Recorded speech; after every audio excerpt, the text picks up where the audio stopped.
The shuttle dropped through the purple clouds of Velther Prime, and Jake Matthews pressed his face closer to the small window.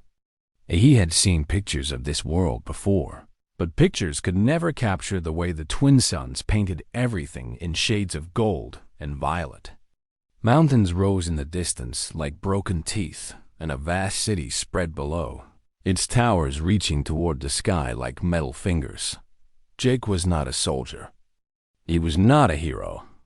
He was just a man who had spent 15 years studying alien cultures and languages.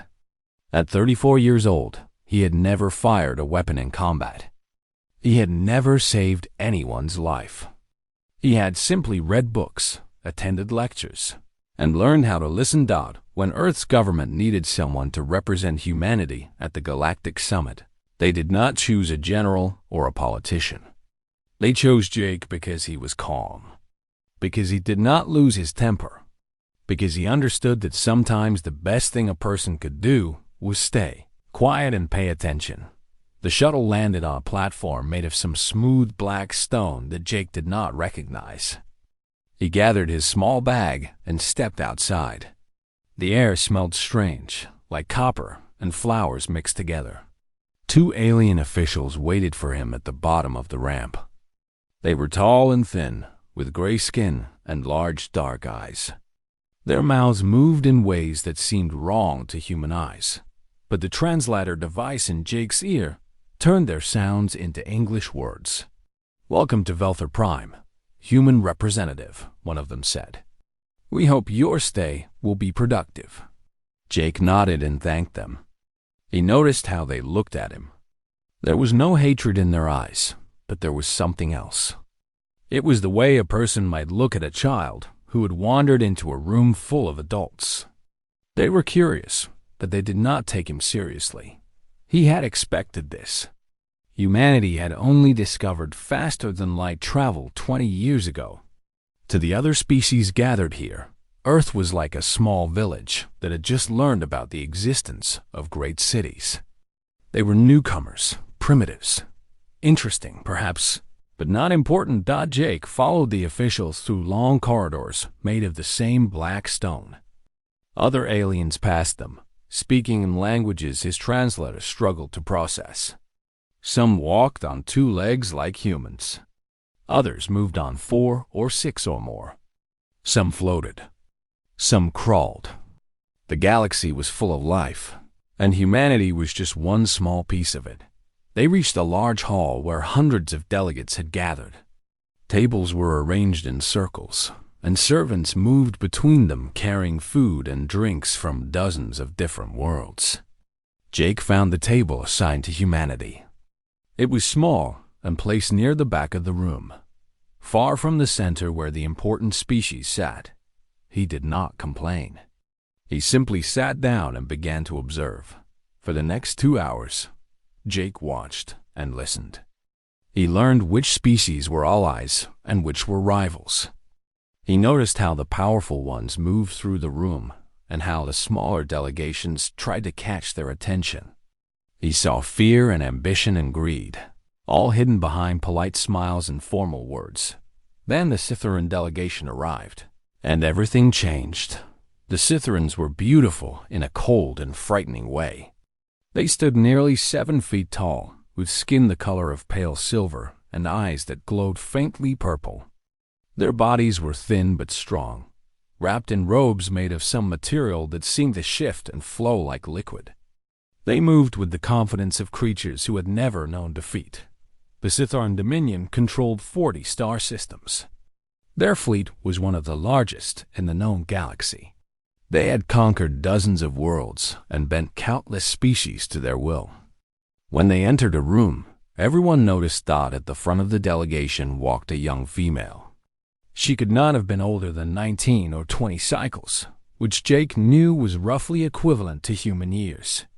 Her silver hair fell past her shoulders, and her purple eyes swept across the room with obvious boredom. A thin crown of black metal rested on her head. "Princess Kellith Verani," someone whispered nearby. "The Emperor's youngest daughter. They say she has her father's temper." Jake watched her move through the hall. Other delegates bowed as she passed. Some tried to speak with her, but she dismissed them with a wave of her hand or a few sharp words. Her guards followed close behind, their hands resting on weapons that hummed with energy. The princess was young, but she carried herself like someone who had never been told no. Jake had seen that look before on the faces of powerful people back on Earth. It was the look of someone who believed the universe owed them everything. She would be trouble. Jake could feel it. He turned his attention back to his food, a simple meal of vegetables and protein that the summit had provided for species with Earth-like biology. He ate slowly, thinking about the days ahead. The summit would last 2 weeks. His job was simple: make connections, gather information, and show the galaxy that humanity was worth paying attention to. He did not expect to change the course of history. He just wanted to do his job well and go home. But as he ate, he felt eyes on him. He looked up and saw Princess Kellith staring at him from across the room. Her expression was strange, a mixture of curiosity and contempt. She said something to one of her guards, and they both laughed. Jake held her gaze for a moment, then looked away. He had dealt with bullies before. The best strategy was usually to avoid them until they found someone else to bother.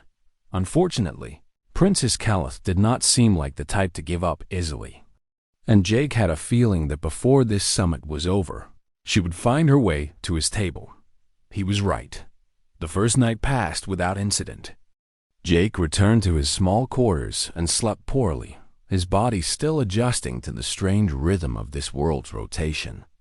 He dreamed of Earth, of green forests and blue oceans, of a home that suddenly felt very far away. When he woke, he dressed in simple clothes and made his way back to the summit hall. The real work would begin today. Negotiations, agreements, the slow and careful dance of diplomacy. He was ready. Or at least, he thought he was. He had no idea what was coming. The formal reception dinner took place on the third night of the summit. Jake stood near the back of the grand hall, holding a glass of something that looked like wine but tasted like nothing he had ever tried before. The room was full of delegates from every corner of the galaxy, all dressed in their finest clothes and speaking in hushed voices about trade routes and territorial borders. Jake preferred to stay quiet at events like this. He was not good at small talk, and he had learned that listening was often more valuable than speaking. So he found a spot near a tall window and watched the other delegates move through the room like fish in a very expensive aquarium. He noticed Princess Kellith almost immediately. She was hard to miss. She stood at the center of a group of admirers, laughing at something one of them had said. Her silver hair caught the light from the floating lamps above, and her purple eyes sparkled with amusement. Then those eyes found Jake, and the amusement turned into something else. She said something to her companions, and they all turned to look at him. A few of them laughed. Jake felt his stomach tighten, but he kept his face calm. He had dealt with situations like this before. The best thing to do was stay quiet and hope she lost interest. But she did not lose interest. Princess Kellith walked toward him, her guards following close behind. The other delegates moved out of her way like water parting before a ship. By the time she reached Jake, a small crowd had gathered nearby, eager to watch whatever was about to happen. "So," she said, her voice clear and cold, "you are the human." Jake nodded. "I am." She looked him up and down, her lips curling into a small smile. "I expected something more impressive. Your species has made quite a noise these past few years, spreading into systems that do not belong to you. I thought perhaps you would be taller, or at least more interesting to look at." Jake said nothing. He simply waited. The princess took a step closer. "Do you know how old my empire is, human? 12,000 years. 12,000 years of conquest and glory. We were building cities among the stars when your ancestors were still living in caves and hitting each other with rocks. A few of the nearby delegates laughed. Jake noticed that most of them were from smaller species who probably laughed at anything the Scytherans found funny. "I have read about your world," Kellith continued. "Such a short history. Such brief lives. You are like mayflies, here for a moment and then gone. Your entire civilization is younger than some of the furniture in my palace." Jake took a slow breath. He could feel anger building inside him, but he pushed it down. Anger was a trap. If he got angry, he would say something foolish, and then she would win. "We are young," he agreed. "We have much to learn." The princess seemed surprised that he had spoken. She tilted her head, studying him like a scientist might study a strange insect. "At least you know your place," she said. "That is more than I expected from a species that reproduces as quickly as you do. Tell me, human, is it true that your females can produce offspring every year? Like animals?" The crowd grew larger.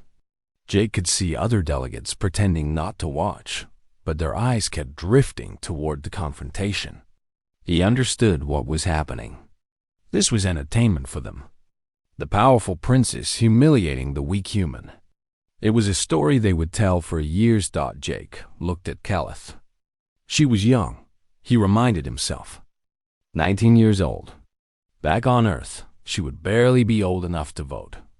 But here, she was royalty. She had never been challenged. She had never been told that her words could hurt. "I do not think we are animals," Jake said quietly. "But I understand why you might see us that way." Kellith's smile faded slightly. She had expected him to argue, to defend his species with passion and fire. His calm response confused her. "You understand?" She repeated. "What do you understand, human? Do you understand that your entire fleet could be destroyed by a single Scythoran battleship? Do you understand that your planet exists only because we have not decided to take it yet?" Jake felt the weight of her words. They were not empty threats. The Scythoran dominion really was that powerful. If they wanted Earth, they could probably take it. "I understand that power is not the same as worth," Jake said. The room went quiet. Even the delegates who had been pretending not to listen were now staring openly. Kellith's eyes narrowed. "What did you say?" "I said that power is not the same as worth. Your empire is strong, but strength does not make you better than us. It just makes you stronger." For a moment, something flickered across the princess's face. It might have been anger. It might have been surprise. It was gone before Jake could identify it. "You dare to lecture me?" she said, her voice dropping to a dangerous whisper. "You, a representative of a species that cannot even travel between stars without borrowed technology. You stand in a room full of empires that have existed for millennia, and you speak to me about worth." Jake looked at her for a long moment. He saw the anger in her eyes, the pride that burned like a fire. He saw a young woman who had been raised to believe that she was better than everyone else, and who had never been given a reason to question that belief. He could argue with her. He could list all the things humanity had accomplished in its short history. He could defend his species with words and logic and passion, but he knew it would not matter. She had already decided what she thought of him.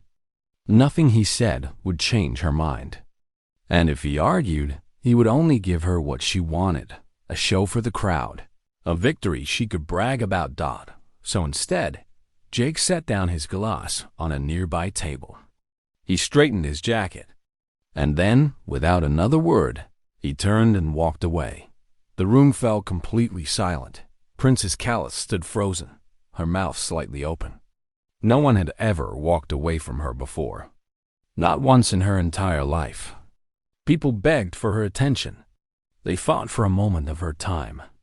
They did not simply turn their backs and leave. "Where are you going?" she demanded, her voice rising. "I did not dismiss you." Jake did not stop. He did not turn around. He simply walked through the crowd, which parted before him in stunned silence. and disappeared through the doors of the grand hall behind him. He could hear the princess shouting at her guards, demanding that they bring him back. But the guards did not move. They could not. He had committed no crime. He had not insulted her. He had not threatened her. He had simply left, and in doing so, he had done something no one else had ever done. He had refused to play her game. The doors closed behind him, and Jake found himself alone in the quiet corridor. His heart was beating fast, and his hands were shaking slightly. He had not planned to do that. It had simply felt like the right thing to do. He did not know what would happen next. He did not know if he had just made a powerful enemy, or earned a strange kind of respect, but he knew one thing for certain. He would not bow to anyone who demanded it simply because they thought they deserved it. Not today. Not ever. The night after the confrontation, Princess Kellith could not sleep. She lay in her chambers aboard the Sithorn flagship, staring at the ceiling and replaying the moment over and over in her mind. The human's face, his calm eyes, the way he had simply turned and walked away, as if she meant nothing to him. No one had ever done that before. No one had ever dared. She had screamed at her guards for an hour after he left. She had demanded that the Summit Council bring him before her for punishment. But the council had refused. They told her that the human had committed no offense. Walking away was not a crime under Summit law. But it was disrespectful, she had argued. Disrespect is not illegal, the council had replied. And Your Highness, with respect, it could be argued that you provoked him. Those words burned in her mind like acid. Provoked him, as if she had done something wrong, as if the human was the victim in this situation. She threw a pillow across the room and watched. It hit the wall with a soft thump. It was not satisfying at all. In the days that followed, Kellith found herself thinking about the human constantly. She would be in the middle of a negotiation, discussing trade agreements worth billions of credits, and suddenly his face would appear in her mind. Those calm brown eyes, that quiet voice, the way he had looked at her, not with fear or anger, but with something that felt almost like pity. She hated him for that. She hated him more than she had ever hated anyone. Her advisors noticed the change in her behavior. She was distracted, unfocused, prone to sudden outbursts of anger. They whispered among themselves, worried that the young princess was letting a single human ruin her first diplomatic mission. Forget about him, her chief advisor told her one morning. He is nothing. A representative of a primitive species that will be forgotten in a century. Your attention should be on the trade negotiations with the Korath Federation. They are far more important than one human. But Kellith could not forget. The human had gotten under her skin in a way she did not understand. She needed to see him again. She needed to understand how someone so weak could have so much control. So she began to watch him. She sent her guards to follow him at a distance and report back on his activities. She accessed the Summit's surveillance systems to track his movements. She learned everything she could about Jake Matthews, the human who had dared to walk away from a Sithorn princess. What she learned surprised her. Jake spent most of his time with the smaller delegations, the species that no one else paid attention to, the ones who had come to the summit hoping for scraps from the great empires, only to be ignored and dismissed. He sat with them at meals. He listened to their concerns. He asked questions about their worlds and their cultures and their hopes for the future. And he did something that Kellith had never seen anyone do at a summit before. He treated them as equals. She watched a recording of him meeting with a delegation from a small aquatic species called the Vorum. They controlled only 3 planets, all of them covered in water. No one cared about them. But Jake sat with their representative for 2 hours, discussing the challenges of underwater agriculture and the potential for trade in rare, minerals found only in their deepest oceans, by the end of the conversation. The Varum representative was laughing and shaking Jake's hand with all 4 of his tentacles. They signed a small trade agreement, nothing that would change the galaxy, but enough to bring jobs and resources to both their worlds. Kellith did not understand. Why would Jake waste his time on such insignificant species? What could humanity possibly gain from helping the weak? She continued to watch him. She saw him meet with the Kalori, a species of small furry beings whose homeworld had been devastated by a plague a century ago. Jake spent an entire afternoon helping them draft a proposal to request medical assistance from the Summit Council. She saw him sit with the Thranics, a proud warrior race that had lost their empire 200 years ago and now survived by hiring themselves out as mercenaries. He did not mock them for their fallen glory. He listened to their stories of the old days, and he told them stories of Earth's own history, of empires that had risen and fallen, of people who had lost everything and rebuilt. "We are not so different," she heard him say through the surveillance recording. "We have both known what it is like to be small in a big universe. But small does not mean worthless. Sometimes the smallest voice is the one that matters most."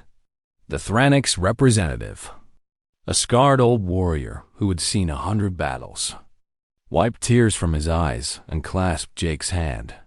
Kellith turned off the recording. She felt strange. There was a tightness in her chest that she did not recognize. It took her several minutes to realize what it was. Shame. She thought about all the delegations she had ignored since arriving at the summit. All the representatives from small species who had tried to speak with her, only to be dismissed with a wave of her hand. She had seen them as beneath her, unworthy of her time, but Jake saw them as people. He saw their struggles and their hopes and their dreams. He gave them something that Kellith had never thought to give. Respect. She stood up and walked to the window of her chambers. Outside, the twin suns of Velthor Prime were setting, painting the sky in shades of orange and purple. She thought about her father, the Emperor, and what he would say if he could see her now. He would probably tell her that she was being foolish. That sentiment had no place in diplomacy. That the weak existed to serve the strong. But for the first time in her life, Kellith wondered if her father might be wrong. She thought about the human, about his quiet confidence, about the way he had refused to bow, not through violence or threats, but simply by choosing not to participate in a game he did not want to play. There was strength in that. A kind of strength that Kellith had never considered before. She did not understand it, but she wanted to. The next morning, she made a decision. She would not send her guards to follow him anymore. She would not watch him through surveillance recordings. If she wanted to understand the human, she would have to do something she had never done before. She would have to watch him herself, in person, without the protection of her title or her guards, or her empire. She would have to see him as he really was. It was a dangerous idea. Her advisors would never approve. But Kellith had made up her mind. She wanted to know who Jake Matthews really was, and she would not stop until she found out.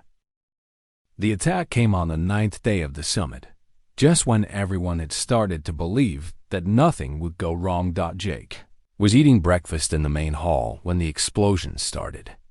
The first one hit the eastern wing of the summit building, sending a shockwave through the floor that knocked him out of his chair. The second explosion hit the power systems, and the lights went out. For a moment, there was nothing but darkness and screaming. Then the emergency lights came on, casting everything in a dim red glow. Jake pushed himself to his feet and looked around. The hall was in chaos. Delegates were running in every direction, some bleeding, some crying, some frozen in shock. Armed figures were moving through the crowd. They wore gray armor and carried weapons that hummed with energy. They were not speaking. They were simply grabbing delegates and dragging them toward the eastern, Corridor. Jake pressed himself against the wall and watched. His heart was pounding so hard he could feel it in his throat. He had never been in a combat situation before. He had no weapon, no training, no way to fight back, but he could observe. And what he observed told him that this was not a random attack. The armed figures were selecting specific delegates, representatives from the major empires, the Scytherans, the Korath, the Volmani. They were taking the powerful ones. He saw Princess Kellith being dragged away by two of the attackers. She was fighting them, screaming and kicking, but they were too strong. One of them hit her across the face, and she went limp. Jake felt something twist in his stomach. It might have been fear. It might have been something else. The attackers finished gathering their hostages and retreated into the eastern wing. Heavy doors slammed shut behind them.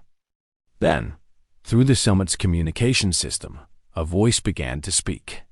"This is Commander Varrock of the Liberation Front. We have taken 47 hostages from the major empires. We are not terrorists. We are survivors. 50 years ago, the Scytherran Dominion destroyed our homeworld and killed 9 billion of our people. The galaxy did nothing.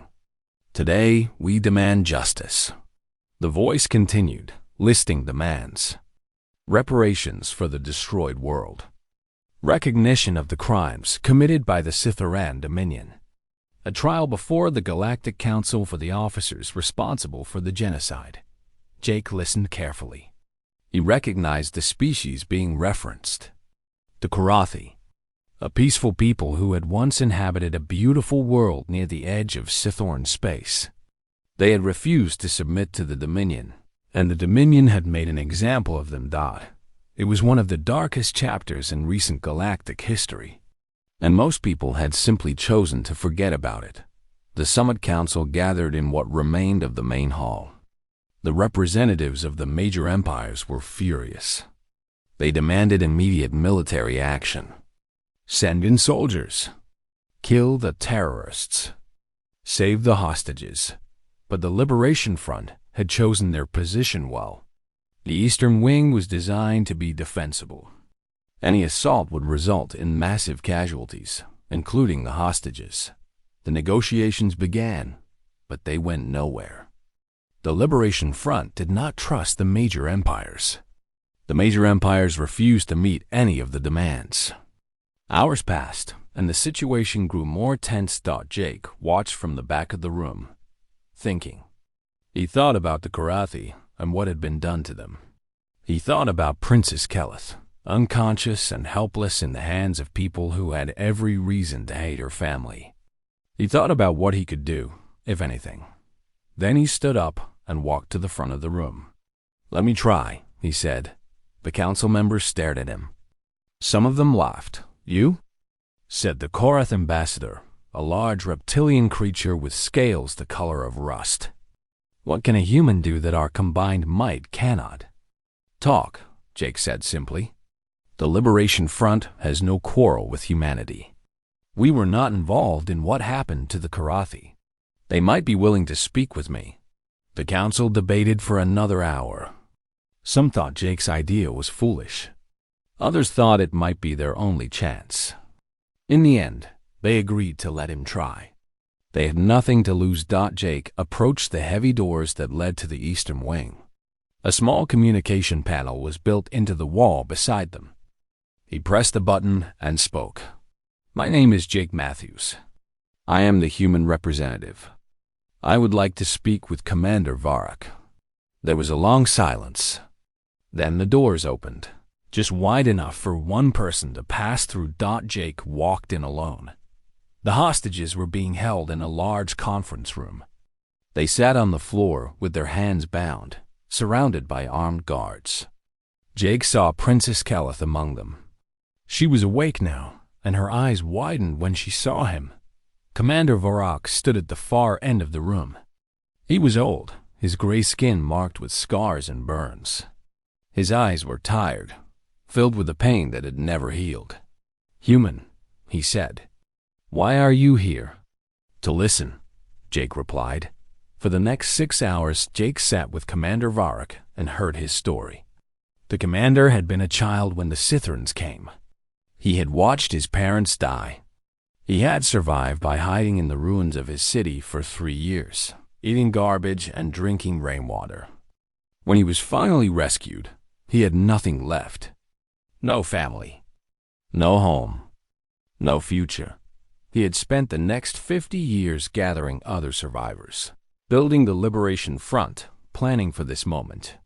We do not want to kill, Varric said. We want justice. But the galaxy has forgotten us. They trade with our murderers. They bow to them. They pretend that 9 billion lives meant nothing. Jake did not argue. He did not defend the empires or their actions. He simply listened, and when Varric was finished, he spoke. I cannot give you justice, Jake said. I am just one human. I have no power, no army, no influence. But I can promise you this. If you release the hostages, I will tell your story to the council. I will make sure they hear every word. And I will not stop until someone answers for what was done to your people.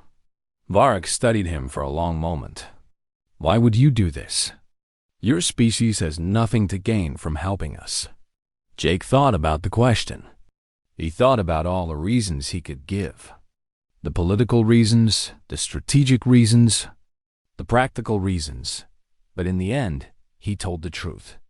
Because it is the right thing to do. Varric was silent. Then, slowly, he nodded. I believe you, he said. I do not know why, but I believe you. The hostages were released one by one. As Princess Kellith passed Jake on her way out, she stopped and looked at him. There were tears in her eyes, though she was trying to hide them. Why? She whispered. Jake looked at her. He saw the young woman behind the princess, the child who had been raised to believe she was better than everyone else. He saw someone who was just beginning to realize how wrong she had been. Because everyone deserves a chance, he said. She opened her mouth to say something, but no words came out. She simply nodded and walked away. Jake stayed behind to ensure all the hostages were safely released. When it was over, when the doors finally closed and the Liberation Front surrendered peacefully, he stood alone in the empty conference room. His hands were shaking. His whole body was shaking. He had never been so scared in his entire life. But he had done it. He had made a difference. 3 days after the hostage crisis, Princess Kellith sent a message to Jake requesting a private meeting. He found her waiting in a small garden on the roof of the summit building. The twin suns were high in the sky, and the purple flowers around them filled the air with a sweet fragrance. She looked different. The arrogance was still there, but it was softer now, mixed with something that looked almost like uncertainty. She stood with her hands clasped in front of her, and when Jake approached, she did not meet his eyes. Thank you for coming, she said. Jake nodded. He waited for her to speak. For a long moment, she said nothing. She simply stared at the flowers, her silver hair moving gently in the warm breeze. When she finally spoke, her voice was quiet, almost fragile. I have been thinking about what happened, about the hostages, about what you did. She paused. About what I did. Jake remained silent. He could see that she was struggling, and he did not want to interrupt. That night, at the reception, she continued. When I mocked you, when I said those things about your species, I thought I was being strong. I thought I was showing everyone that the Scythoran Dominion feared no one. She shook her head slowly. But I was not being strong. I was being cruel. And cruelty is not strength. She turned to face him. Her purple eyes were glistening, and Jake realized with surprise that she was close to tears. Why did you walk away? She asked. That night, you could have argued with me. You could have defended your species. You could have tried to embarrass me the way I tried to embarrass you. But you just left. Why? Jake thought about the question for a long time before answering. because responding to cruelty with cruelty only feeds it, he said. If I had argued with you, I would have given you what you wanted. A fight. A show. Something you could win. He met her eyes. But I did not want to fight. I did not want to prove anything. I just wanted you to hear your own words without anyone else's voice getting in the way. Kellith blinked. I do not understand. When you mocked me, I could have said 100 things in response. I could have listed all the reasons why humanity is worthy of respect. I could have pointed out the flaws in your empire, the crimes your people have committed. But none of that would have changed your mind. Jake paused. So instead, I left. And when I left, you were standing in that room with nothing but your own words echoing back at you. There was no argument to win, no enemy to defeat, just you and what you had said. Kellith was quiet for a long moment. Then, slowly, she nodded. I heard them, she whispered. My words. In my head, over and over. I could not stop hearing them. She looked down at her hands. I have been hearing them ever since. Jake felt something shift in the air between them. The wall that Kellith had built around herself was cracking, and for the first time, he was seeing the person underneath. I spent my whole life being told that I was special, she said. That my bloodline made me better than everyone else. That the weak existed to serve the strong. That power was the only thing that mattered. She laughed bitterly. And then I met you. A human. A member of a species that my people call primitives. And you showed more courage in one night than I have shown in my entire life. That is not true, Jake said gently. It takes courage to admit when you are wrong. It takes courage to question everything you have been taught. You are doing that now. Kellith looked at him, really looked at him, and Jake saw something in her eyes that had not been there before. Respect. The Liberation Front, she said. The things they said about what my people did to the Karathi. I did not know. I swear to you, I did not know. It happened before you were born, Jake said. You were not responsible. But my family was. My empire was. She closed her eyes. 9 billion lives. And we just forgot. We pretended it never happened. Jake did not know what to say. There were no words that could make something like that better. I cannot change the past, Kellith said finally, but I can try to change the future. She turned to face him fully, and when she spoke again, her voice was stronger. I am going to propose an alliance between the Scytheran Dominion and Earth, not as superior to inferior, not as master and servant, as equals. Jake stared at her. Your father will never agree to that. My father will have no choice. A hint of the old fire returned to her eyes. I am the princess of the Scytheran Dominion. My voice carries weight. And when I return home, I will use that weight to push for change. She paused. It will not be easy. It may take years. But I will not stop until it is done. Jake felt a strange warmth spreading through his chest. It took him a moment to recognize it as hope. Why? He asked, why would you do this? Kellith smiled, and for the first time since he had met her, the smile reached her eyes. Because it is the right thing to do, she said. You taught me that. The formal ceremony took place the next morning in the main hall of the summit building. Delegates from across the galaxy gathered to witness something that no one had expected. Princess Kellith Varani of the Scytheran Dominion stood before the council and delivered a speech that would be remembered for generations. She apologized for her behavior toward the human representative. She apologized for her empire's treatment of the smaller species. She acknowledged the crimes committed against the Karathi and pledged to work toward justice for the survivors. And then she announced her proposal for an alliance with Earth. The room erupted. Some delegates cheered. Others sat in stunned silence. The Scytheran delegation looked horrified. But Kellith did not waver. She stood tall and proud, and when the noise finally died down, she turned to Jake. "Do you accept?" she asked. Jake walked forward. Every eye in the room was on him. He could feel the weight of the moment pressing down on him like a physical force. He extended his hand. "On behalf of humanity," he said, "I accept." Kellith took his hand and shook it. The image was broadcast across the galaxy. A Sitharan princess and a human representative, standing as equals. Later that evening, as Jake prepared to leave the summit, he stood at the window of his quarters and looked down at the alien city below. Tomorrow he would return to Earth. He would file his reports and attend his briefings, and go back to his ordinary life. But something had changed. He could feel it in his bones. Other delegates had watched him throughout the summit. They had seen him walk away from a princess and refuse to bow. They had seen him risk his life to save hostages. They had seen him treat every species with respect, no matter how small or insignificant, and they had learned something that they would not forget. Humans were not powerful because of their technology or their military strength. They were powerful because they endured, because they adapted, because they chose their battles wisely, and because when they walked away, it was not from weakness. It was from strength.